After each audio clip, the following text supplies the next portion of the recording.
Fala meus aprendedores, beleza? Professor Tubarão aqui. Nesse vídeo vamos resolver a questão de número 12 da prova padrão do vestibular da Unitins de 2022/1. Na questão diz o seguinte: a parte da matemática que estuda métodos e técnicas que permitem resolver problemas relacionados à contagem é a análise combinatória. Com base nisso, julgue as proposições. Então vamos lá. Na primeira, sejam todos os números inteiros x no intervalo de 100 menor ou igual a x menor ou igual a 999. A probabilidade de escolher ao acaso um número par x formado por algarismos distintos é 82 sobre 225. Então, antes de ler os outros itens, vamos já resolver esse primeiro aí, tá? Então, a primeira análise que eu vou fazer, ó, de 100 a 999, com eles inclusos, eu tenho 900 números, né? Ó, você consegue perceber isso? Que são 900 números. Então, para esse item 1, o que ele quer? É escolher ao acaso um número par. E tem os algarismos distintos ainda. Então, vamos fazer a seguinte análise, ó. São números, tem 3 algarismos, né? Ó. Se ele começar por 1, ó, o número 1 é fixo, ó. Se ele começar pelo número 1, você concorda comigo que para ver o número par, você tem que olhar o último algarismo. Então, para o número ser par, ele tem que terminar em 0, 2, 4, 6 ou 8. Então, quantas opções eu tenho aqui para esse último algarismo aqui desse número de 3 algarismos, iniciando com 1? Eu tenho 5 opções. Para a segunda opção, eu posso ter qualquer um desses números. Porém, observe que o 1 já foi escolhido. E um número par entre o 0, 2, 4, 6 e 8 também já foi escolhido aqui para o último. Então, se eu tinha 10 números disponíveis, o 1 já foi escolhido, tenho 9 disponível, e o último algarismo tem que ser par. Então, eu escolhi um número par, né? Então, tenho quantos números disponíveis agora para aqui para o meio? Temos 8, né? Ó. Então, como esse 1 é fixo, a gente não calcula. Então, são 8 vezes 5, né? Isso aqui, utilizando o princípio fundamental da contagem, eu tenho 40 números aí que começam com 1, sendo par, e os algarismos são distintos. Vou fazer a mesma análise aqui, ó, só que vamos supor que ele começa com um número par. Por exemplo, o número 2, né? Ó. Se ele começar pelo número 2, então isso aqui é fixo. O que vai acontecer, ó, com os outros algarismos? Então, mesma ideia. Para ele ser um número par, tem que terminar em número par, ou seja, 0, 2, 4, 6 ou 8.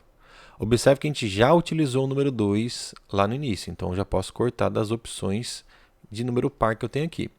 Então, se começou pelo número 2, eu vou ter quantos números disponíveis para ser par aqui? Um desses 4. Então, são 4 opções aqui, tá? E para aqui, desse número do meio, vai ter a mesma ideia do que a gente fez a análise com fixando 1, né? Ó, a gente vai ter as opções de 0 a 9. Só que, observe o seguinte, que já utilizei o número 2, pode cortar, e que também utilizei outro número par dentre esses aqui que restaram. Então, utilizei mais um número. Se eu tinha 10 disponíveis, utilizei o número 2, eu tenho 9 números disponíveis. Se eu utilizei mais um número aqui para o último algarismo, utilizei mais um, né? Então, tenho quantos? Tenho 8 números disponíveis. Então, quer dizer que eu tenho 8 vezes 4, dá 32 números, que começa pelo número par, e é um número par com números com algarismos distintos. Então, eu vou generalizar esse pensamento aqui. De que forma? Observe o seguinte, ó, que eu tenho números que começam por número ímpar e tenho a parte dos pares, né? Então, você pode ver que esse cara aqui, ó, são 40 números que começam com o número 1, que são pares e são algarismos diferentes. Só que isso aqui se repete, ó, em todos esses casos. Então, eu vou ter 40 números vezes essas 5 opções. Então, eu tenho 200 aqui, né? Tem 200 números que começam com um número ímpar, só que esse número é um número par e algarismos distintos. Então, para os números pares, a mesma ideia. Ó. Se ele começa com um número par e ele tem que ser um número par com algarismos distintos, eu tenho 32 opções. E isso aqui repete em todos esses casos, nos 200, 400, 600, 800. Então, eu tenho que esse 32 vai repetir 4 vezes. E 32 vezes 4, eu tenho 128. Então, eu tenho um total, quantos números eu tenho? 200 mais 128, eu tenho 328 números que são pares e têm algarismos distintos. E nesse item 1, ele fala o quê? Que a gente vai pegar um desse número aleatoriamente, né? E quer saber se esse número que eu escolhi ao acaso tem que ser um número por par com algarismos distintos e tem que dar esse valor aqui de 82 sobre 225. Então, vamos lá. Probabilidade. Quantos são as opções favoráveis à nossa? 328 números, que são pares e algarismos distintos. Dentre quantos? Dentro de todos esses números, que são quantos? 900. Então vamos simplificando. Ó. Os dois números são par, dá para simplificar por 2. 328 dividido por 2 dá 164. E 900 dividido por 2 dá 450. Dividindo isso aí por 2 de novo, né, ó, simplificando por 2, eu tenho 164 por 2 dá 82. E 450 eu tenho 225. Opa, aqui, ó. O que acontece? Nossa alternativa, nosso item 1 deu verdadeiro, né? Deu esse valor aqui. Então, o item 1 é verdadeiro. Vamos analisar agora o nosso item 2. O que ele diz lá no item 2? Com a palavra palmas, pode-se formar 720 novas palavras ou anagramas. Então, observe que palmas tem uma repetição de letra. Ele não tem, ó. O A repete 2 vezes. Então, esse tipo de anagrama a gente chama de permutação com repetição. E a permutação com repetição é dada pela seguinte nomenclatura. Ó. P de, aqui embaixo, a gente vai colocar a quantidade de letras que tem a palavra. Então, tem 1, 2, 3, 4, 5, 6.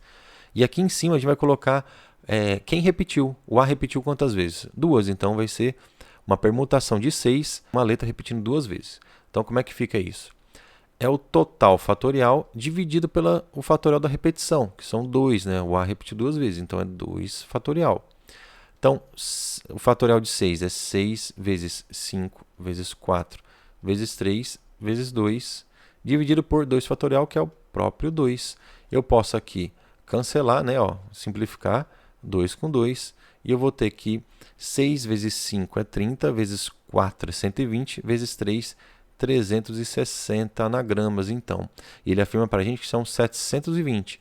Então, quer dizer que nosso item 2 é falso, beleza? Que dá 360. No terceiro e último item que nos dá, diz o seguinte, ó, dado que há 7 candidatos para viajarem num carro em que cabem 5 pessoas, então existem 21 maneiras diferentes de grupos de 5 pessoas para fazerem a viagem. Então vamos lá, você tem 7 pessoas e você tem 7 pessoas para 5 lugares disponíveis. Então vamos lá, como é que a gente vai agrupar essas pessoas? De 5 em 5. Porém, você consegue perceber que as permutações das pessoas que estão no carro acaba gerando o mesmo grupo? Por exemplo, assim, ó, um grupo das pessoas A, B, C, D e E que estão lá no carro. Se eu colocar uma configuração assim, agora o B vai dirigir, o A vai ser o copiloto, digamos assim, né? E agora a ordem aqui também vai mudar. Ó. Vai sentar o cara C, E e D no banco de trás. Esse grupo é diferente ou é igual? Esse grupo aqui é o mesmo, né? Então, não teve alteração quando a gente permuta os elementos, né, de um agrupamento. Então, nessa situação aqui, tem uma característica específica, que esse cara aqui chama de combinação. E na combinação, os agrupamentos, né, as permutações dos elementos, né, a ordem dos elementos, não importa. Se você mudar, continua sendo a mesma coisa. Então, a gente tem uma combinação de quê? Vamos combinar 7 pessoas em 5 lugares. E só lembrando que a fórmula de combinação é dada assim, ó, combinação de n elementos tomados P a P, que são a forma que a gente vai agrupar, no nosso caso são 7 elementos, de forma de grupo de 5 pessoas, né, de 5 em 5. Isso é igual a n fatorial dividido por p fatorial vezes n menos p fatorial. Então, o que a gente vai fazer agora? Ó? Então, o nosso n é o 7, então fica 7 fatorial, dividido por 5, que é o nosso p, né, ó, 5 fatorial, vezes n menos p. A diferença entre 7 e 5 é 2, né? Então, 2 fatorial. Então, agora eu vou fazer o seguinte, eu vou desenvolver o 7 até chegar no 5, porque eu posso cortar esses dois caras, né? Ó, que vai ficar, ó, 7 vezes 6 vezes 5 fatorial, dividido por 5 fatorial vezes 2. Observe aqui, ó, que tem 5 fatorial em cima e embaixo. Eu posso cancelá-los e eu vou ter o seguinte. Ainda posso simplificar aqui, né? Ó, vamos simplificar. Ó. 6 dividido por 2 vai dar 3. E 7 vezes 3 é quanto? 21. Então, quantas formas eu posso colocar 7 pessoas em 5 lugares num carro? 21 formas. E ele afirma para a gente que tem 21 maneiras. Ou seja, nosso item 3 ele é verdadeiro. Então, no nosso caso aqui, ó, a alternativa que apresenta a validação correta é, na letra A, somente 1 e 2 são verdadeiras? Não. Na letra B, 1 e 3 são verdadeiras? Sim, são verdadeiras. Então, Nosso caso aqui, ó, letra B de bola. Tranquilo?